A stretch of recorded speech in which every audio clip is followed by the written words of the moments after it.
கிறிஸ்துவுக்குள் அன்பானவர்களே, கர்த்தருடைய நாமத்தில் உங்களை மகிழ்ச்சியோடு வாழ்த்துகிறேன். கர்த்தர் உங்களோடு இருப்பாராக, உங்களை ஆசீர்வதிப்பாராக. 2 விஷயங்களை இன்றைக்கு நாம் மனதில் வைப்போம். ஒன்று, மனிதர்களிடத்தில் நமக்குள் இருக்கிற கோபத்தை அப்படியே காண்பிக்கக்கூடாது. அதே நேரத்தில் தேவனிடத்தில் நமக்குள் இருக்கிற கோபத்தை மறைக்கக்கூடாது. சில நேரத்தில் சிலருடைய செயல்களை பார்க்குறோம், வார்த்தைகளை பார்க்குறோம், அவங்களுடைய சுபாவங்களை பார்க்குறோம், அவருடைய செயல்படும் விதங்களை பார்க்குறோம். நமக்கு ரொம்ப கோபம் வருது. உடனடியாக அந்த கோபத்தை காண்பிக்கக்கூடாது. அதுக்காக நம்ம மாய்மாலமாக இருக்கணும் அர்த்தம் கிடையாது. ஒவ்வொரு காரியங்களுக்கு நமக்கு இருக்கிற கோபத்தை அப்படியே வெளிப்படுத்தி விட்டால் அது ஒரு தவறான வாழ்க்கை முறையாக மாறிவிடும். ஏன்னா கோபம் திடீர்னு வரும். நமக்கு வந்த உடனேயே நம்ம அந்த கோபத்தை வார்த்தைகளை காண்பித்து விட்டோம்னா விபரீதமான முடிவுகள் வந்துடும். கோபத்தை பொறுத்த வரைக்கும் ஒரு ஐஸ் கட்டி மாதிரி. அது முதல்ல ஒரு பெரிய ஒரு பொருள் போல் தோன்றும்.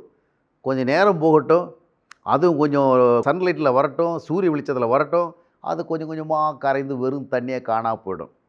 அதே போல் சில விஷயங்களை நம்ம பார்த்த உடனே, கேட்ட உடனே, அறிந்த உடனே நமக்கு கோபம் அப்படியே கொப்பளிக்கும்.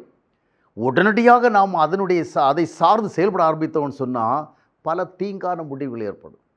எனவே கோபத்தை கண்ட்ரோல் பண்ணணும். கோபம் சார்ந்து உடனே பேசிடக்கூடாது. இந்த கோபம் இன்னும் கொஞ்ச நேரத்தில் நம்மளை விட்டு போயிட போகுது. போயிட்ட பிறகு நம்ம பேசின வார்த்தை தப்பாக போயிடும், நம்ம நடந்துக்கிட்ட விதம் தப்பாக போயிடும். எனவே கோபம் சார்ந்து நாம் உடனடியாக செயல்படக்கூடாது. அதே நேரத்தில் ஆண்டவரிடத்தில் போகிறவல்ல நமக்கு கோபம் இருக்குதா, யார் மேலேயாவது கோபம் இருக்குதா, எரிச்சல் இருக்குதா, யார் மேலேயாவது ஒரு பெரிய அதிருப்தி இருக்குதா, அதை மறைக்கக்கூடாது. சிலர் பார்த்திங்கன்னா மற்றவங்க மேலே அவ்வளோ கோபம் இருக்கும். ஆனால் ஆண்டவர்கிட்ட போய் அவங்களுக்காக இவங்க ரொம்ப விரும்பி வேண்டுதல் செய்கிறவங்களும் மன்றாடுவாங்க. அவரை ஆசீர்வதியும், அவருக்கு நன்மை செய்யணும்னு சொல்லுவாங்க. ஏன்னா ஒரு மத பக்திக்காக மனசுக்குள்ள அவ்வளோ கோபம். சில குடும்பங்களில் கணவன் மேல் மனைவிக்கு அவ்வளோ கோபம் இருக்கும், மனைவிக்கு கணவன் மேல் அவ்வளோ கோபம் இருக்கும். ஆனால் இரண்டையும் மறைத்து விட்டு ஆண்டவர்கிட்ட போய் ஒருத்தர் பரிந்து பேசுவாங்க.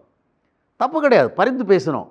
ஆனால் ஆண்டவர்கிட்ட சொல்லணும், என் கணவன் மேலே எனக்கு இவ்வளோ கோபம் இருக்குது, என் மனைவி மேலே எனக்கு இவ்வளோ கோபம் இருக்குது, என் கணவன் என்ன இந்தந்த விதமாக கோபம் ஊட்டுறான், என் மனைவி இந்தந்த விதமாக என்னை எரிச்சல் ஊட்டுறான். அப்போ இந்த விஷயங்களெல்லாம் மனசில் வச்சுட்டு நம்ம ஒன்றும் இல்லாத போல தேவனுடைய சமூகத்தில் செயல்படக்கூடாது. ஆண்டவரிடத்தில் போயிட்டோமா மனசை ஊற்றிடணும். சங்கீதம் 62:8 அதான் சொல்லுது, ஜனங்களை எக்காலத்தில் கர்த்தரை நம்புங்கள், அவருடைய சமூகத்தில் உங்கள் இருதயங்களை ஊற்றி விடுங்கள். எனவே தேவ சமூகத்தில் we have to be open, ஃப்ராங்காக இருக்கணும், ஓப்பனாக இருக்கணும். மனதில் இருக்கிறது கோபம், எரிச்சல், அதிருப்தி, சோர்வு எல்லாம் ஆண்டவர்கிட்ட சொல்லணும். ஆனால் மனித விஷயத்தில் நம்ம ஞானமாக நடந்துக்கணும். அதிருப்தி வந்த உடனேயே நம்ம வெளிப்படுத்தி விடக்கூடாது, கோபம் வந்த உடனே வெளிப்படுத்தி விடக்கூடாது. அவ்விதை வெளிப்படுத்தினோம்னால் தவறான முடிவுகள் ஏற்பட்டுவிடும். பின்பு அதை மாற்றுவது கடினமாக போய்விடும்.